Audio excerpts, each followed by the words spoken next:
it's me, Christiana Gaudet, your tarot fairy godmother with a new rant. So, this is a very compassionate rant, and it's also to serve as an instructional for those who read for others, whether professionally or casually. What is this rant about? The word impossible.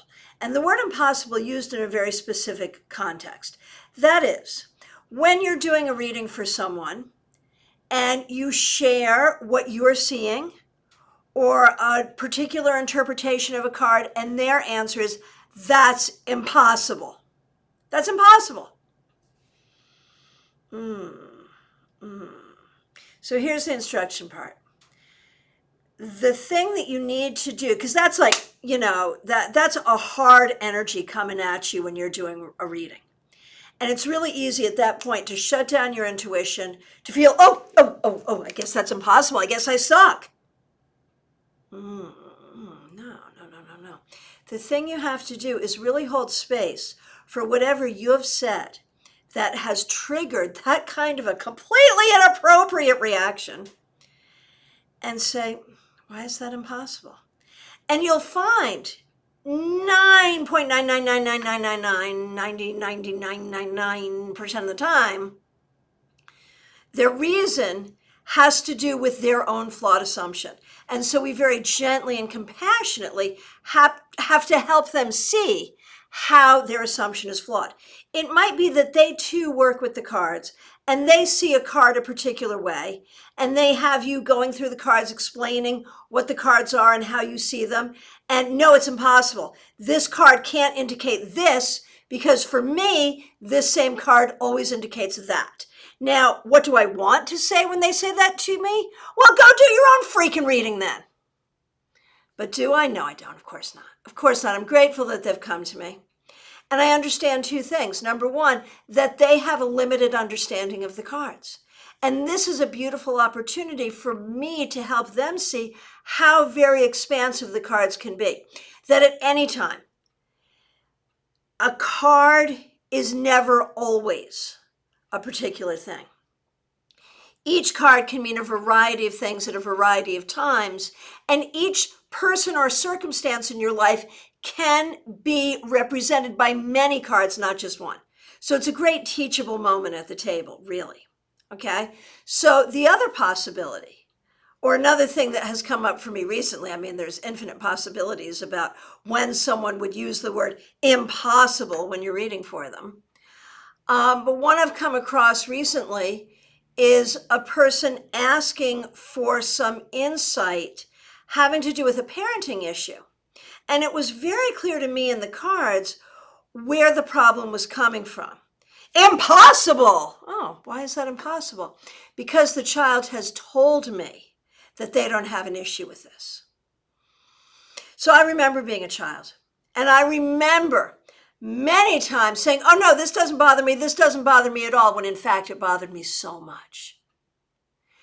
And so this was an opportunity to remind the parent that just because the child says this doesn't mean that this is what's really true for them.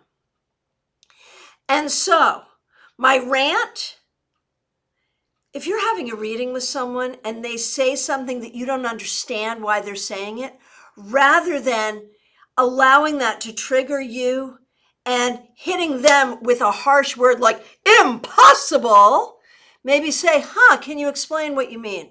Or that strikes me oddly because, so you could do that to help the reading flow a little better. But if you can't, that's okay.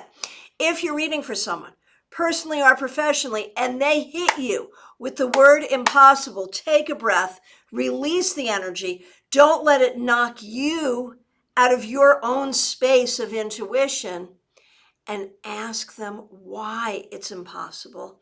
And then you can gently and lovingly and with compassion use that opportunity to shift their perspective, to teach them something, to help them see why you're saying what you're saying. Now, what if what you've said to them really is impossible? I don't know that I've ever come across that situation.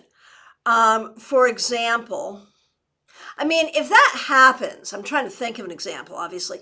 If that happens, I would think that it's a semantics issue where I might say, oh, well, your friend is going to come visit you. Impossible, my friend doesn't drive. Well, maybe your friend will take an Uber, or maybe it will be a Zoom visit.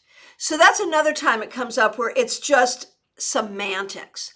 And one thing I can tell you is you never, ever, ever want to get into a semantical argument with a client.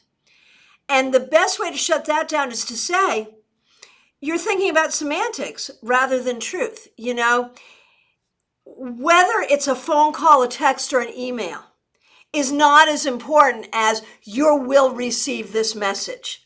The medium of the message is not the important part. So people will get very caught up in semantics and particulars that don't matter as much. Maybe it is their desire to prove us wrong. Maybe they are not nuanced thinkers, and so for them, there is a huge difference between a message that you get in your DMs and a message that you get in text on your phone. And so that helps you see how they think. So, when someone hits you with a word like impossible in a reading, don't let it shake you. Respond with compassion and use it as a way to go further into the reading rather than to be shut down. All right. Hope you enjoyed this rant. I'll look forward to seeing you soon. Thanks so much.